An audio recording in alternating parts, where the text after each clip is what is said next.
there was a wonderful story he mentions about responsibility.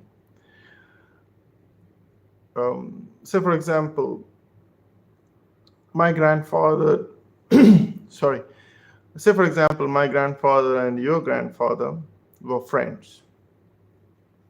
Say, my grandfather gave you grandfather, say, $5 million, and I'll come to your house and I will ask you, and I say, I come to know that some diary he wrote, and then there was a message that your grandfather took 5 million from my grandfather, and then I'll come and ask you, hey, you know what? Um, there's a note which says that $5 million was taken by your grandfather from my grandfather. Can you return that money? What would you say to that? You would say, thank you very much, my brother. Get out of my house, right? Now he flips the story in Karma book and say, okay, let's do something. Um, Now your grandfather left proper documents of your property where you're enjoying, which you didn't know at this till this point of time. Say 10 acres of a land, which is on your grandfather's property, a name, 10 acres of property on your grandfather's name, and then you find the documents and which you didn't know till this point of time. What would you do? You definitely contact the lawyers, find all the ways to get that property converted on your name. So it's wonderful how when something that you can take, you'll always go fight, because in the first stage there was no proper documents, nothing is written, it's word to word, and it was just based on the you know the friendships, you may say, between your grandfather and my grandfather, and then there was no proper documents or whatever it is. So yes, it is definitely was given. Maybe your parent must have told or not told, whatever it is. But then if I come back to your house and I ask that written $5 million, which my, my grandfather gave, you will say no. Another instance, if you find the documents uh, which is written property documents on your grandfather, and then you got to know right now, and then you will go. That's one thing, is to cut it off. That go and ask my grandfather if he borrowed you money. And a second instance, you're fighting to get what is belongs to your grandfather. There's two different dimensions that we need to understand. Okay, that's a small story which he gives, and which is very funny. But then it's all about taking your own responsibility. And to sum up that one, this is an ancient game. Heads I win, tails you lose, kind of thing. The fact is that your responsibility, whether you like it or not, know it or not, goes ways beyond your present levels of understanding. If you accept this fact, your life naturally comes to a certain ease and harmony.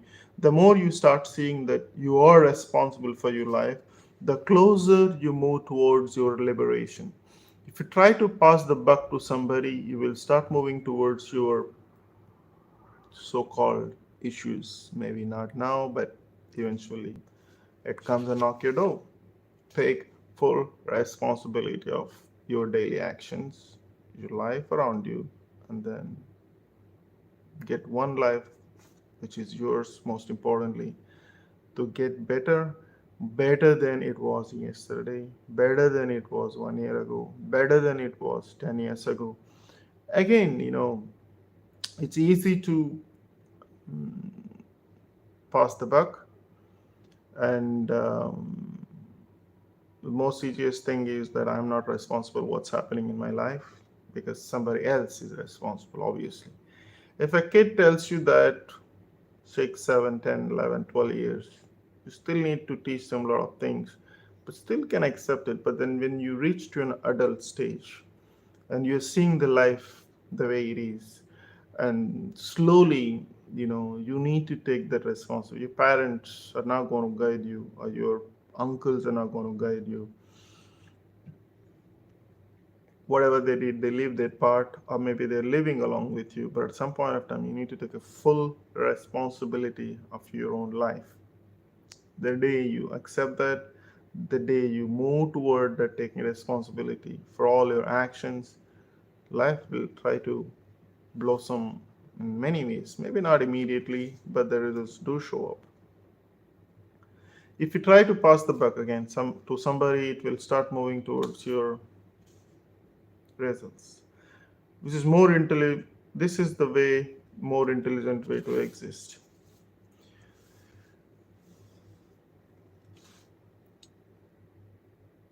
Once there is a clear space between you and your mind, your karma empties very rapidly. You have now stopped creating new stock, which helps enormously. The old stock will flow out of very quickly with the passage of time. You are now able to see mind belongs to me, but I am not the mind. It is like driving a car. The engine responds to everything you intended to do, but it's not you. When you get deeply involved with your car, you may see it's an extension of yourself. Many people do. But when you are able to distance yourself from your mind, your capacity to make it to do what you want it do to increases. Once you can separate yourself this way, you don't have to worry about your karma again.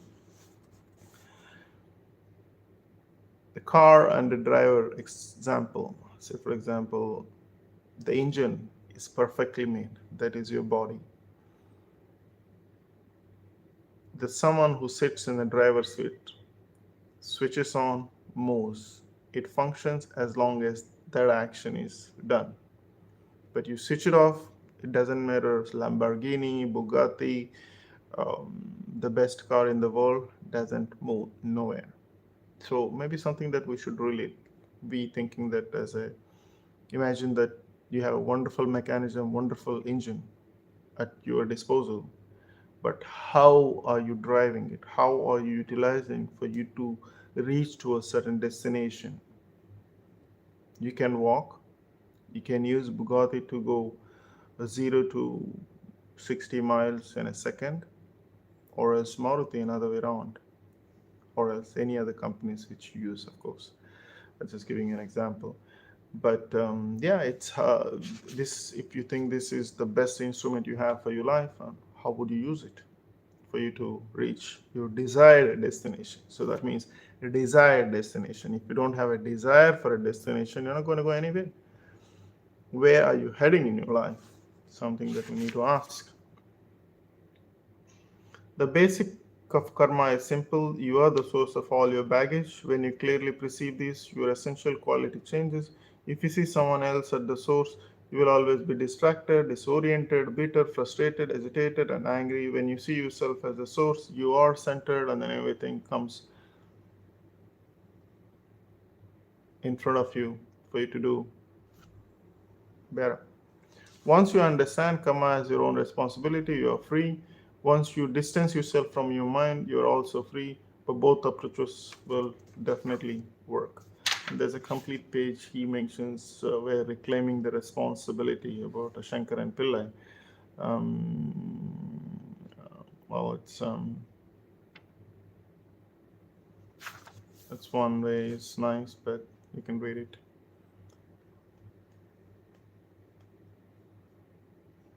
Irrespective of past karma, if you handle your present moment right, things can change fundamentally. This is the beauty of being a human being.